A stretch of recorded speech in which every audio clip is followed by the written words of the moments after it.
जब नाश मनुज पर छाता है, पहले विवेक मर जाता। ये कहानी है सर 1977 से लेकर 2015 की।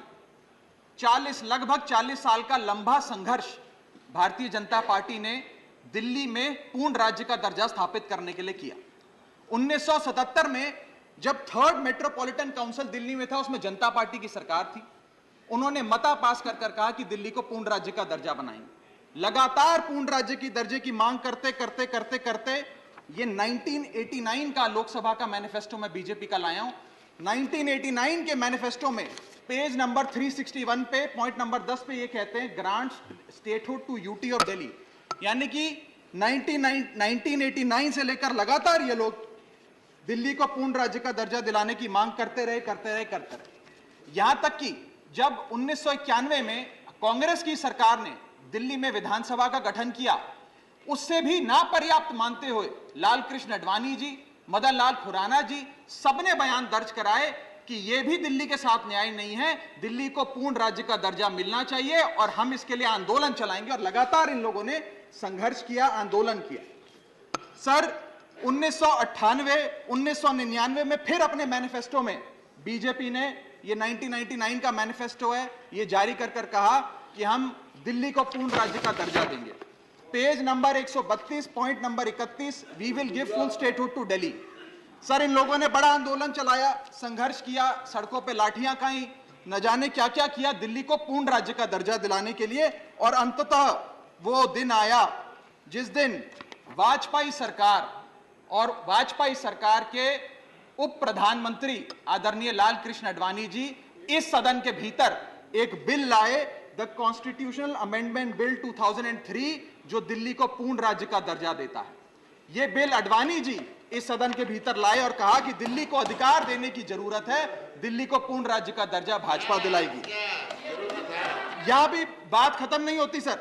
इसके बाद 2013 के अपने मैनिफेस्टो में बीजेपी ने कहा हम पूर्ण राज्य का दर्जा देंगे। इनकी जून 2013 में नेशनल एग्जीक्यूटिव की मीटिंग हुई, उसमें मता पास कर कहा हम दिल्ली को पूर्ण राज्य का दर्जा देंगे।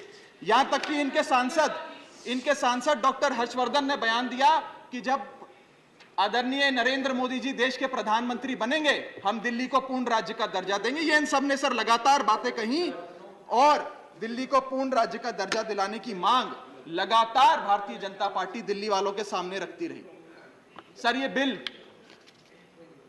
सिर्फ संविधान का और लोकतंत्र का अपमान नहीं है, यह बिल लाल कृष्ण आडवाणी जी का, अटल बिहारी वाजपेयी जी का, मदन लाल खुराना जी का, सुषमा स्वराज जी का, अरुण जेटली जी का, सबका अपमान करने का और उनके 40 साल के संघर्ष को मिट्टी में मिलाने का काम करता है। सर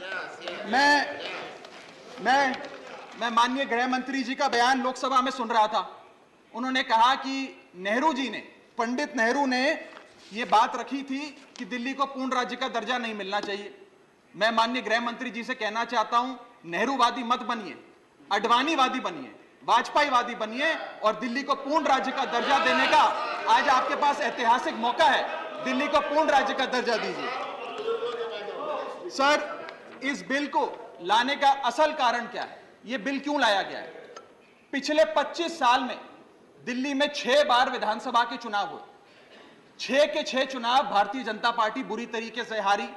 यहां तक कि 2015 और 20 में आजाद भारत के इतिहास की सबसे बड़े जनादेश की सरकार अरविंद केजरीवाल ने दिल्ली में बनाई। क्योंकि ये पिछले 25 साल चुनाव नहीं जीत पाए और अरविंद केजरीवाल और आम आदमी पार्टी के आने के बाद ये जानते हैं कि अगले 25 साल भी ये लोग चुनाव नहीं जीत पाएंगे, तो सरकार को नष्ट करने का काम कर रहे हैं। ना रहेगी सरकार और ना रहेगा चुनावों का महत्व, ना रहेगा बांस, ना बजेगी बांसुरी। लेकिन मैं आज इस मन से भाजपा से अनुरोध करूंगा कि कम से कम लाल कृष्ण आडवाणी जी को न्याय दीजिए, कम से कम उनकी इच्छा पूरी करिए, दिल्ली को पूर्ण राज्य का दर्जा दीजिए। सर मेरा दूसरा भाग कि कैसे यह बिल एक संवैधानिक पाप है। सर पहली चीज, ये abuse of ordinance making powers है, आर्टिकल 123 जो संविधान का देता है। संविधान ये कहता है, और वाईवी चंद्रचूड़ साहब का AK Roy versus union of India एक बड़ा महत्वपूर्ण लैंडमार्क जजमेंट है, जिसने कहा कि ऑर्डिनेंसेस सिर्फ आपातकालीन और विषम परिस्थितियों में लाए जाएंगे। ऐसी कौन सी आपातकालीन और विषम परिस्थितियां आ गई कि आपको सुप्रीम कोर्ट के फैसले को 8 दिन के भीतर बदलना पड़ गया? दूसरा, दूसरा दूसरा सर, दूसरा सर, देखिए सर, दूसरा सुप्रीम कोर्ट की दूसरा बिंदु, यह सुप्रीम कोर्ट का अपमान है। सुप्रीम कोर्ट के फैसले को 8 दिन के भीतर 5 जजों के संवैधानिक पीठ के सर्वसम्मति के फैसले को बदल के आज भारतीय जनता पार्टी ने एक मैसेज दिया है कि हम सुप्रीम कोर्ट को भी चैलेंज करते हैं, सुप्रीम कोर्ट के फैसले को भी नहीं मांगते, आपको जो ऑर्डर जारी करना है करो, हम चंद दिनों के अंदर ऑर्डिनेंस लाकर उस फैसले को बदल देंगे। They have challenge the majesty of the honourable supreme court sir. और मैं आपको ये कहना चाहता हूं कि आजकल जो ऑर्डिनेंस लाने की जो एक फेटिश इस सरकार ने देखी, चाहे वो लैंड एक्विजिशन बिल हो, चाहे वो फार्म बिल हो, चाहे ईडी के डायरेक्टर का एक्सटेंशन हो, जो ये सारी चीजें ऑर्डिनेंसेस के माध्यम से इन्होंने करी थी, इस बिल का हश्र भी वही होगा जो सारे पुराने बिलों का हुआ था। सर, थर्ड बिंदु कि कैसे ये बिल संघीय ढांचे को एरोड करता है। हमारा भारत का संविधान और सुप्रीम कोर्ट का 2023 का 2018 का संवैधानिक पीठ का फैसला कहता है कि दिल्ली के पास एक यूनिक फेडरल आइडेंटिटी है, यूनिक कॉन्स्टिट्यूशनल आइडेंटिटी है, और भारत का संविधान जो हमें संघीय ढांचा देता है, जो शक्तियां देता है, उन शक्तियों को एनक्रोच करने का काम यह सरकार करती है, हमसे अफसरशाही और तमाम शक्तियां छीनकर। मैं आपको सुप्रीम कोर्ट का वो एक वाक्य पढ़ के सुनाना चाहूंगा।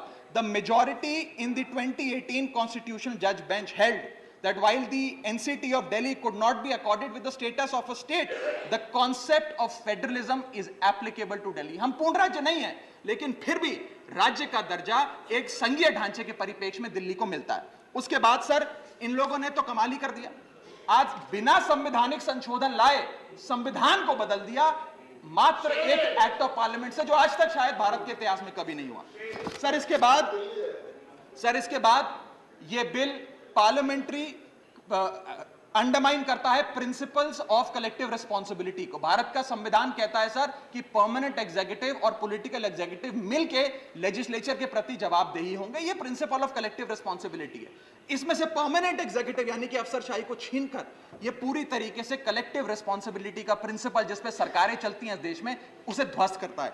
और आखिरी बिंदु, संवैधानिक अपराध का, ये ट्रिपल चेन ऑफ अथॉरिटी को तार तार करता है सर।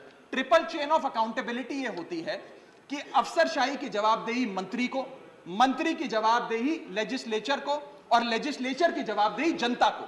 इसमें से अगर आप अफसरशाही हटा देते हो तो फिर जवाबदेही की जो ये ट्रिपल चेन ऑफ अकाउंटेबिलिटी है ध्वस्त हो जाती है। तो ये काम करके संवैधानिक अपराध एक प्रकार से सरकार ने किया है। सर, मेरा आखिरी भाग, ये कैसे एक एडमिनिस्ट्रेटिव हाराकिरी, एक एडमिनिस्ट्रेटिव गतिरोध पैदा करता है। ये कहता है सिर्फ उपराज्यपाल ही ट्रांसफर पोस्टिंग करेंगे एक समिति के माध्यम से, यानी कि अफसर अब मुख्यमंत्री की नहीं सुनेगा, मंत्रियों की नहीं सुनेगा।